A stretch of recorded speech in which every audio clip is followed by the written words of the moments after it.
Okay, yes, I gave this talk for SMED's, their 50th anniversary. So they're a bit of a retrospective, but of course, whenever you do these sort of retrospectives, you're trying to work out, well, what do we learnt and how are we going to go forward? So hopefully, we have a bit of that involved with this as well. It's moved on a little bit because I've got all these great stories from when I gave that talk at the SMED Jubilee. So I've made a few changes and a few changes to the. Everyone wanted to change the discovery dates of every deposit I looked at, but you know, you've got to draw the line somewhere. And I've focused on the companies and the discoveries and not the individuals. There are some really good books, including this one here from 2021, Hill et al. That follows the individuals that are helping make the discoveries, but I've just focused on the companies and discoveries. But also looking at what's changed and looking at the broader picture, the environment of what was happening at the time. And I got a lot of the data. So from Geoscience Australia was excellent. The geological surveys, obviously, Richard Shoddy, who's a fantastic mineral economist, and also Matt Bruce, who's done a remarkable job of bringing all of the historic exploration licenses together. You can get them easily from New South Wales, but try and get them from other surveys is actually quite a pain. He did it all for me and just sent them to me, so that was brilliant. And you know, just a whole lot of reading from all sorts of archives. You know, Dr. Google's been great, but SMEDG also, just the SMEDG archives. Whenever you want to know about a discovery, you go, oh, what about Avery? How did that start? Just Google. Yeah, you go through SMEDG, and there's always a story on whatever deposit you're looking at.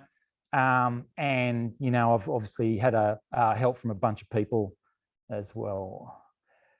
Okay, so I looked at 145 economic discoveries in the Tasmanides. And the incredible thing is that, you know, over those 145, there's, you know, half of the discoveries ever made. In fact, in Australia and in the Tasmanides were made in the last 50 years. So that was a huge acceleration in our discovery rate. And I've just limited it to hard rock, gold and base metals, although I've got a little soft spot for the lateritic nickels because there's such an interesting story. And I've tried to define discovery. Yeah, this is always a moot point, but I've gone for maiden resource where I can, but it's almost impossible to consistently apply that. And, you know, you can, and sometimes it's discovery drill hole, but that's as bad as main resource in some places. So, but what I found, of course, is, and something you probably already realized, that, you know, nearly all the discoveries, apart from some very good Greenfields, absolute Greenfields discoveries in the last 50 years are just rediscoveries. You know, there was always something there before them. So the judgment about whether a discovery was economic or not is certainly a value judgment. I think what I've learned from this is that mineral discoveries, they're community events.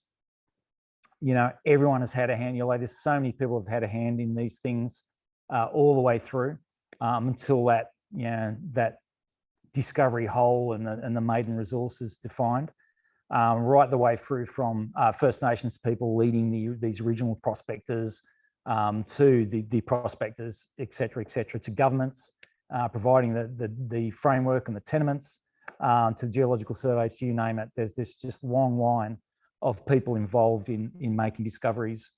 So I've sort of got a timeline there. That was from Richard Shoddy, looking at the history of discoveries and just who was making them. So, you know, you're starting off with the prospectors for the gold rushes. When all that the alluvials got too hard and you got into the hard rocks, then you're into the syndicate miners, and then you got into more, you know, company miners, and then finally companies got big enough and smart enough to realise, well, hey, there's still value to be had outside of the head frame. Let's have an exploration arm, and so you had exploration arms of companies until, of course, you came to the point where there were actual specialised exploration company explorers. So who are now making the bulk of discoveries. So this is the playground we're going to be talking about, Tasmanides. So essentially Eastern Australia and, you know, the formation of Eastern Australia. And it's all in the framework of this incredible extended breakup of Rodinia over 200 million years as a passive margin, such a long time, until finally it cracked and it went into convergent margin from the Cambrian. And then you can argue about the actual number of arcs. There's certainly more than three, but three main sort of arc periods from the Cambrian to Carboniferous that we're talking about in our area. And I think that in terms of metallogeny and its prospectivity, it was certainly helped by having this sort of jagged edge that these arcs had to build on, and you know, it's a lot of anisotropy, you know, just a real mixed bag of stuff that's sitting underneath it. I can't say the word, but so this all resulted in very complex deformation and oroclinal folding, and we mostly get that action in the south. And so a lot of what I'll be talking about are discoveries in the Lachlan, even though there are other discoveries in the Thompson, New England, in Queensland, but most of the action happened in the Lachlan. And that's because of this, both this complex setup and also this oblique subduction that was going on pretty much all the way through, still is. And that started off with our first arc here. We've got 480 to 450. You could, that's the first rollback after the Cambrian arc. You had some pretty steady state subduction until the collision of a microcontinent indentor. That's the interpretation. And that set off a whole wave of just deformation and movement, which allowed a whole lot of fluids into the crust, really simply. And that resulted in over 180 million ounces of gold in terms of endowment, 18 million tons of copper, 40 million tons of lead zinc. So huge amount of metal just in that area. And that's really the focus of the Tasmanides and where we get the majority of our endowment. Okay, so here's the data I got off Matt. So I plotted all this up, and as you'll see, I'll take you through each decade. But what I get from that is, geez, not much changed in 50 years. So these are just the ELs that were active in those years, and really we've been around the same patch the whole time. Not too surprising because they're the outcropping areas, and you've got to get your chances as good as they can be. There's a little blip there that I might point to. That's a little change here. So that's around 2006, actually, can be dated, where the Thompson was opened up with a whole lot of geophysics, and we went from 3 to over 100 ELs in the space of 3 weeks. And also a bunch of data coming out in Coonabri and that firing up. But essentially, it's remained the same. This is a little bit sort of not quite accurate because a lot of because it looks like it's really thinned out there, but in fact, what's happened there in the last 10 years is the ground has been taken up, and so new ELs have been able to come on. So it's but overall, the picture there is not much has changed. So I want to look just in the next few slides or a couple of slides at the techniques of exploration, and what I think my takeaway from this is that essentially the tools that we're using for exploration just have not changed in 50 years. So your overall process of exploration would be very similar to someone exploring in the early 70s as it would be now. What's changed, of course, is that the technology of those techniques has just kept improving and improving and improving. So drilling, classic example, and you really, in fact, in the early 70s, you started seeing drill rigs being used as exploration tools rather than just straight drill out tools. So they become more mobile. And in fact, Australia is at the forefront of a lot of the development of this, including Kalgoorlie for RC, the RC tubing that was developed there. Rag rigs came in. There was a lot of development done by Geopico on that. And you can see there's a whole list of changes there, but to sum this up, drill rigs have become a lot more mobile, more powerful, a lot more penetration, and therefore faster, but also with directional drilling a lot more precise, and overall a lot safer. So we're just looking here. These are rigs from the 70s. This is my drilling supervisor, Inya. This is the PPE of the day in the 70s. He assures me he's actually wearing shorts.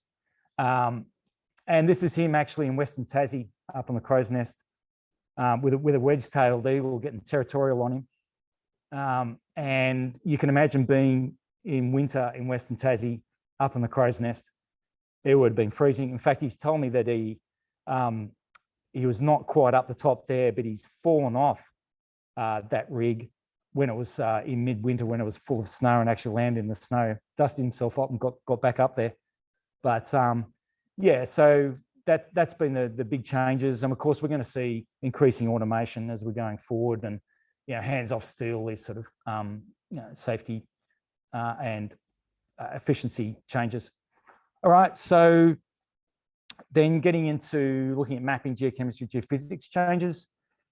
Obviously, I think a really big change since the 70s has been the availability of cheap, high-resolution aeromag and radiometrics. I think that's made a huge difference, especially at the tenement scale, and also being able to visualize those. Just not the contour maps anymore. We're actually got better visualization on these things and better precision, and actually GeoPeak are again Bob Richardson at the forefront of developing that. EM, IP, these techniques have become mainstream, and they've improved their power and efficiency as well. So, and this is all actually in the 1990s. Computer power really took off, and that's made an enormous difference. And that's, in terms of tools, you wouldn't say that's an exploration tool, but it's certainly made everything in exploration a lot more easy, and obviously with GPS receivers, a lot more better accuracy and efficiency of geophysics. And we're seeing GES become a mainstream tool. That's throw your light tables out, and that's become de rigueur now. And I would say in terms of what, in my opinion, the biggest change and the most important change in these sort of techniques would be the availability of multi-element geochem and better detection limits. That has made an enormous difference. And of course, the tools to be able to process and analyze them. So that's been a huge step forward and has made a real change in how we explore. And what it's meant is that you might have a soil survey that was done in the 70s, and you're just going to have to do the soil survey again, just because you've got better geochem, you've got better detection limits and more elements you can play with. And also, I'll throw in that the mineral system models have improved, and our understanding of pathfinders. All of these things have made great changes. What else to say? Yeah, 3D becoming mainstream.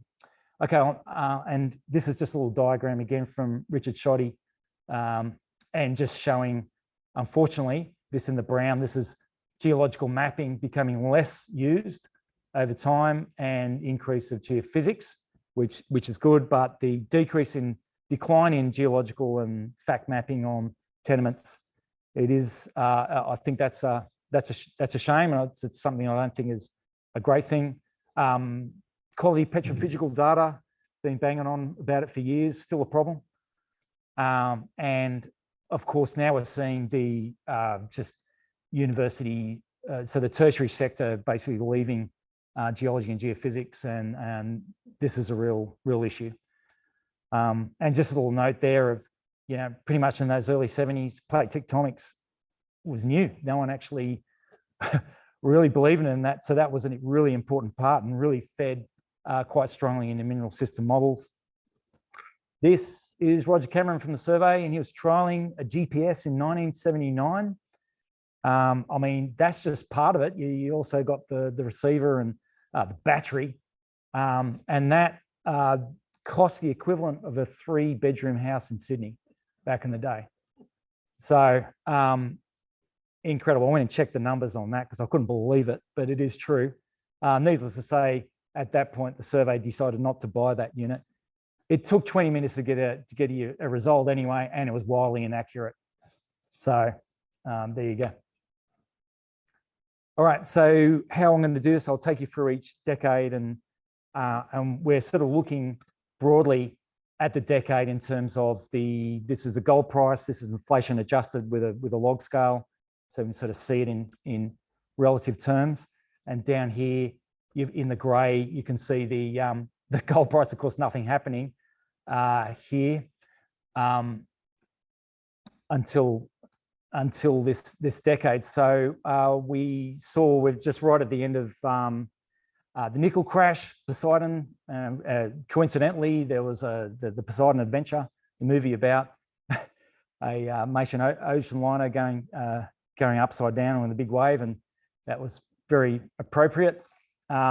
But importantly, Richard Nixon trying to fight inflation, abandoned the gold standard, and that had obviously a major change in worldwide. That was an enormous event, and as you can see, gradually the gold price, after just being flatlining, gradually increased over the decade. Interestingly, didn't really affect gold exploration in this decade, but it certainly didn't in the 80s. Also for Australia, we were just moving more towards our trade with Asia, because Britain did the dirty on us and joined the EEC, and suddenly we didn't have these free trade agreements.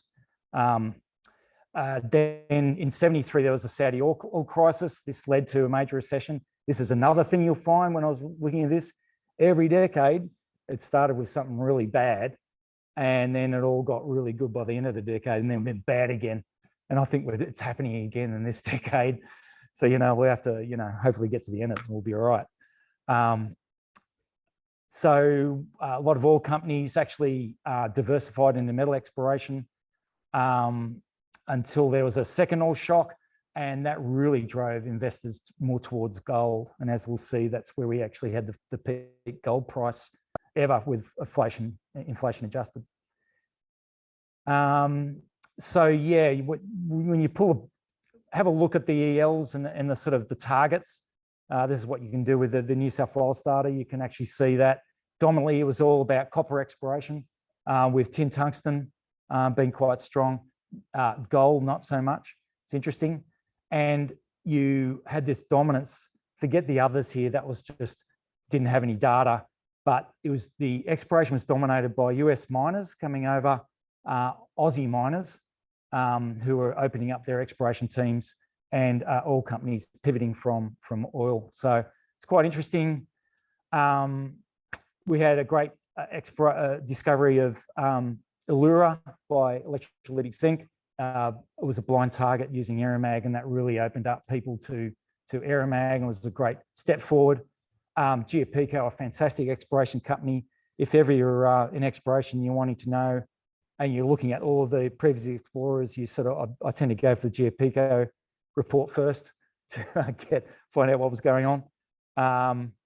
But they discovered North Parkes, E26. And they were developing their scout drilling rigs. And look at this old Bedford truck. This is daycare of the day. Just bring your kids along. They're the only ones in PPE there. So yeah, that was an amazing discovery. They actually came down. They weren't looking for porphyries. They were sort of looking for base metals, VMS. But that's what they found. And of course, they used those learnings to make further discoveries. Righty, but keep moving on. This is a lot of slides. In Vic, so CRAE just went to town. You can see in the blue shading there the amount of ELs they had, and they were getting right into aeromag. They were flying all of these ELs and looking for anything and everything. Metals, base metals, diamonds, coal, whatever they can get their hands on. WMC was a bit more focused. They made VMS discoveries in the Victorian Alps, Stockman and Wilgar, but they're also over at Staveley Belt and discovered Mount Ararat, which is now a strong focus at the moment. 80s, all about gold. So, you know, so we, in fact, in 1980 had our highest ever inflation adjusted gold price there of $2,429.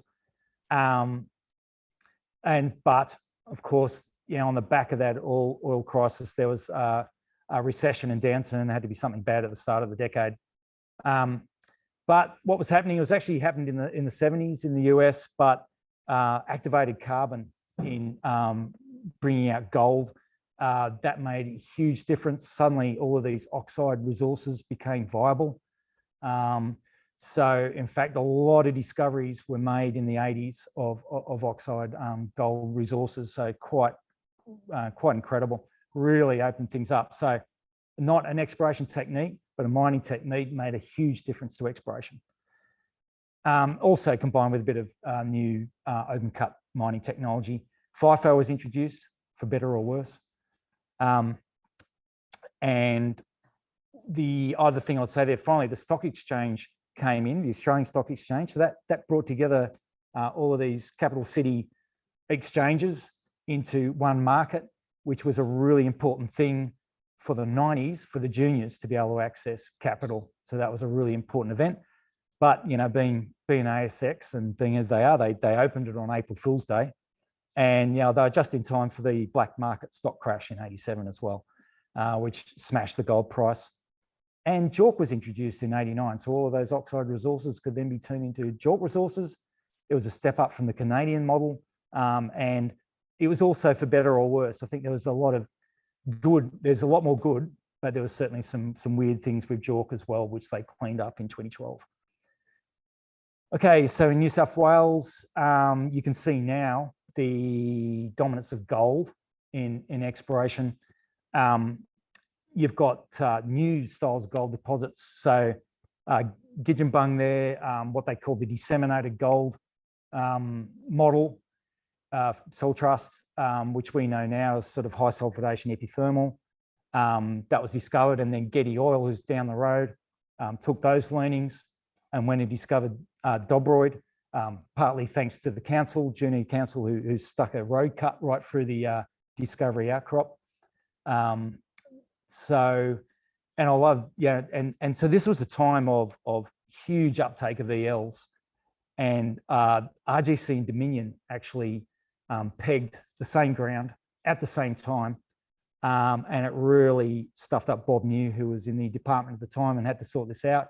He told them, well, you know what, let's just go and we'll just pull a name out of a hat.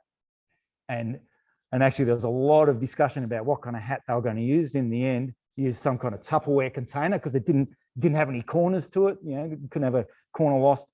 Pulled it out. RGC get it. They discover this beautiful, you know, gold tellurium bismuth skarn, and they call it Lucky Draw, and mined it in the late 80s. So, meanwhile, over in South Africa, in the Bushveld complex, there was strikes there that created a spike in the platinum price, and that set a little rush going in the Fifield Arc in New South Wales, and got these companies going. Helix was there, Plat Search, Mumble. So that was quite interesting there. 88, GeoPico, just kicking goals all over the place. Discover Cow, the beautiful sort of copper anomaly and all this sort of roadside rad drilling. So yeah, they again, unfortunately, the one thing they didn't do very well was their naming convention, which has stuffed everyone up for ever since. However, and Bowden's, which is now the biggest silver resource developed, was discovered by CRA using stream sediments now, and then drilled out by Silver Standard. All right, just having a look up at Queensland. I'll just hone in on there. So what we're seeing is it was a giant's playground. You had all the North Americans coming over and bringing their experience. There was a lot of learnings for a lot of Australian geologists at that period, a lot to take over. So it was a real who's who in the area.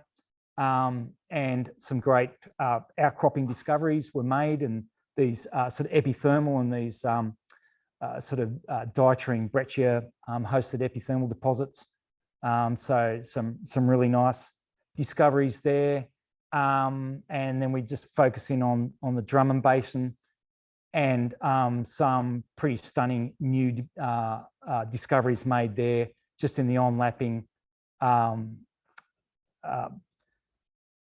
units here. You can see onto the basement high here.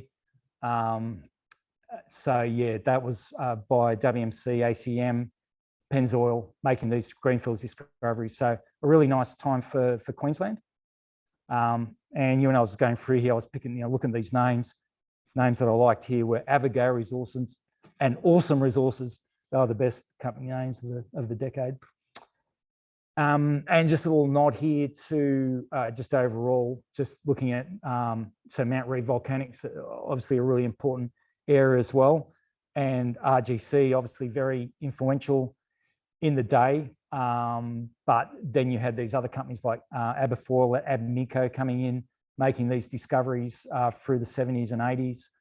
And one I particularly like was CRA, who actually was in JV with Allegiance Mining, but CRA actually put in the discovery hole for Avery Nickel, which was certainly a really unusual deposit style for its time.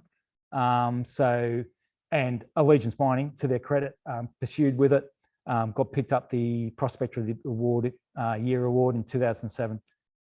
So yeah, that was a really important discovery. And a true Greenfields discovery, I'd say. 90s, yeah, it all went to hell in a handbasket. And so you saw that at the end of the 80s, there was this, and into the early 90s, a whole lot of mergers, acquisitions, and spin-offs, and we got this really nice mid-tier sector, and they were basically started to mine those oxide resources that they were discovered back in the 80s, and getting a bit of a cash flow that then they could feed into their exploration. And they weren't a major with all of the overheads. They weren't a junior strapped for cash. They were right in a sweet spot, and they made some good discoveries in there. But the 90s was really about the rise of the junior sector, being able to get cash from the ASX in Tasmanides, and they were claiming over half the discoveries during this time, and continue to do so. And we've seen the era of collaboration, as Lindsay calls it, with the geological surveys, finally getting these honeypot of cash, and from that building this great collaboration between industry, academia, and companies, which is now we just take for granted, but that was a really significant time. Of course, we had something bad had to happen at the end. We had the dot-com crash. There was a huge sell-off, including Australia selling off its all its gold reserves, and that wiped out a lot of the mid-tiers. And we saw a whole exodus of companies looking overseas, in places like Ghana, and South America at that time. So not a good time. And we saw the gold price bottom out. You can see in that little graph, from the peaks in here and then down there. But what's interesting in these downturns is that you can still get fantastic discoveries, and none better, of course, than really the jewel in the crown for the Tasmanides, Cadia.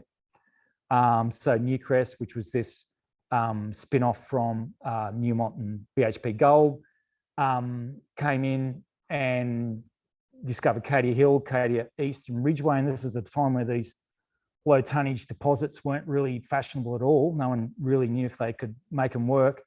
But there was this great persistence from John Holliday and the board with Dan Wood, and just a commitment to deep drilling, and persistence there really paid off. And then you've also had Cow, Cadia, North Parks, E48 in '92, Marsden. Okay, it didn't eventuate, but it was still a good discovery. And this focused this porphyry search in the East Lachlan. Meanwhile, these nickel laterite discoveries at Nyngan by Anaconda, who were busy trying to get that whole show going for these dry laterites, these clay-rich laterites, which were really nasty. But and they had a lot of trouble getting that going. But they sparked some discoveries in New South Wales. Traditionally, you know, I mean, nickel laterites have been mined in New Caledonia since the 1800s, yeah, a long time ago. But these dry laterites in Australia proved to be a real technical challenge. Yep, okay. Oh, and that's just a graph showing red there as junior explorers, just dominating discoveries. And in fact, I'll just put in here, so we got Richard Shoddy to do a study for us at Survey when I was there, and looking at the value of juniors and so he took a portfolio of a random 100 ASX juniors, and if you bought them for $1,000 in 2004, what would they be worth in 2014? So, and what's the you will beat the ASX 200 in that time period from 04 to 14. You will beat the ASX, but unfortunately, a lot of the top 10 companies account for 77% of the value. So juniors were doing well, but not all juniors were doing well, and it was 10 out of 100 who were successful, really. Alrighty, so the start of 2000, and really this is the decade of the dragon, of China. This is all about their incredible rise and their economic boom. So their imports over this decade went from less than 1% to 42% of world mineral imports. That's quite incredible. We're seeing now the junior sector is dominating ASX and the TSX in Toronto. We're seeing even tin getting more of a go. So we're seeing that rise. So China made this switch. They went, oh, you know what? We need to use tin in our solar rather than lead. To be more environmentally friendly. And that just shot the tin price up to $32,000 a ton. Interestingly, though, I think we're still in this weird zone with tin where everyone can see the value of it as a critical metal, and yet there's only a few actual producers, and this makes it very hard for new players to get into the market. So there's still an issue there with tin. And then party over, global financial crisis. There had to be something bad happen towards the end of the decade. That was it. There's a lot there. I might just, what do we got there? Oh, so Alkane, I think I'm a huge fan of Alkane and Chalmers. I think he's done a remarkable job. And, once there, so they mined Peak Hill, just the oxide resource there from 95 to 2005. They put that profit back into the ground, a classic mid-tier move, and they discovered Tommingly in 2001. And then with Newmont, they discovered McPhillamys and then used the sale of that to get Tommingly going as a mine. And I call it the craft brewery of mines, that one. It's this tiny little mine that they got going, made profitable, and then got their discovery away from the head frame. I think it's a great story. Yeah,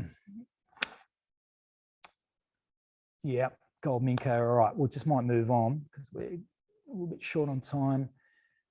Things starting to happen down in Victoria, in the brownfield space. So Ballarat East, Wattle Gutty, Bendigo. These are all rediscoveries on a classic definition. However, and then you go back to Fosterville. This is where Perseverance Core first got there, defined the sulfide resource on the oxide resource and started mining in 2005. But because it was locked up in arsenopyrite, they were using this novel bacterial leaching plant to get that with various success. I thought it was great and invested in them. And unfortunately, Perseverance didn't persevere and they lost all the money. But now look at it. Geez, timing's everything. And then Goldfields, Australasia, they made virgin discovery undercover. So people started to look at the extensions of the Victorian goldfields to the north. And that was a virgin discovery in 2004 under 100 metres of Murray Basin cover to the north of Fosterville. Alrighty. So again, start off with the GFC. The JORC resource was the JORC code was updated because what was happening really in the junior space was that with no money, juniors were just simply defining based on historical data what was there before. And so it was while that was giving them value, it was important for the market. Yeah, there was more controls put around how resources are defined and what data you were using. So I think they're important. But yeah, we had this. Luckily, China wasn't that strongly affected by the GFC. So things still continue. You had some people called it a dead cat bounce, but you certainly had this massive spike in investment. You can see the gold price there reflecting that in 2011. But unfortunately, that was not to last, and we really saw the effects of the broader GFC and this whole stagflation. And then another interesting thing happened because it's almost, you can almost look back fondly at it now, the age of globalization, and it was all going to be free trade. We're all going to get along really nicely. And then Donald Trump got elected, and in the same year we had Brexit, and suddenly the dream of globalization was gone. And, and suddenly people started getting very protective, and you had sort of protectionist type policies. And then, of course, people realized, holy moly, hang on, if we're going to electrify, because the other thing that was happening, of course, is people realizing that the climate's changing, we need to electrify, we need to get off these fossil fuels, so we need critical minerals. Hang on, where are the critical minerals? They're all in China. So that's where we're seeing a whole lot of, and we see here, GA releasing their critical mineral strategy and all of the surveys following suit. And now we're seeing this strong, obviously, push for critical mineral exploration. And there had to be something bad at the end. COVID, anyone? And then, of course, unfortunately, in February this year, Russia invades Ukraine. Yeah, so it looks like we're repeating the last 50 years with another downturn at the end of the decade. Meanwhile, though, in that decade, there's been some great discoveries. Peel Mining in the Cobar Basin pretty much made it their own. In that southern Cobar Basin, they made some fantastic discoveries. Mallee Bull, Wagga Tank, / Southern Nights, Mayday, Wirlong. And they're trying to now really get this hub and spoke model of mining going in that area. Aurelia, some fantastic discoveries. And on the back of work, these are all rediscoveries. However, they are a very significant federation, which they now got the decline in. And meanwhile, yeah, as I talked about before, the Tommy Lee mine still keeps going. It's about 2 million ounces it's up to now, full endowment. And they sunk the discovery hole in 2019 in Boda, which now had in this year had its maiden resource announced, 5 million ounces, gold, copper, silver. And that's lured a lot of big companies into the Lachlan. And so now it's a very crowded space. We'll see what happens in the next few years in that space. And now, yeah, just to look down here at this breakdown of majors, mid-tiers, juniors, incredible. And gold's still holding at about 50% of the sought for commodities. Things happening in Victoria too, despite some funny shenanigans with their sort of land release processes. They had some stunning results. So Fosterville, the Swan Fault Zone, 8 meters at 83 grams, quite incredible. It's made it one of the most profitable mines in the world. And March this year, we've got an announced main resource at Irvine. You know, again, very good numbers on the flanks of the basalt dome, very similar to Stawell. And then, of course, Cowley's lode got its maiden resource, 9 million tonnes at 1.2% copper and a bit of gold and silver. So great discoveries in Victoria. All right, going to wrap up. So, and that's the total gold price over the 50 years. We've definitely got a healthy hard rock mining and exploration industry here. The techniques haven't changed, but the technologies have. They've just kept improving over 50 years. I won't go through those. You can read those areas, but with every decade has seen its ups and downs, that's for sure. And we've seen this change through to juniors. We've seen changes in commodities from base metals to dominantly gold. And the discovery rate has been very healthy in the last 50 years, but in the last 20 years, it's declined. And that's for a number of reasons, not least of which has been the change in the search space to undercover. But there are a number of other issues related to the access to the ground and the amount of regulation and things that are required that keeps the geologists away from the rocks. So I believe that there has to be a new funding paradigm for Greenfield's exploration. It's getting too hard for the amount of money that's required for juniors to be able to sustain money just directly from the market, as we have been doing.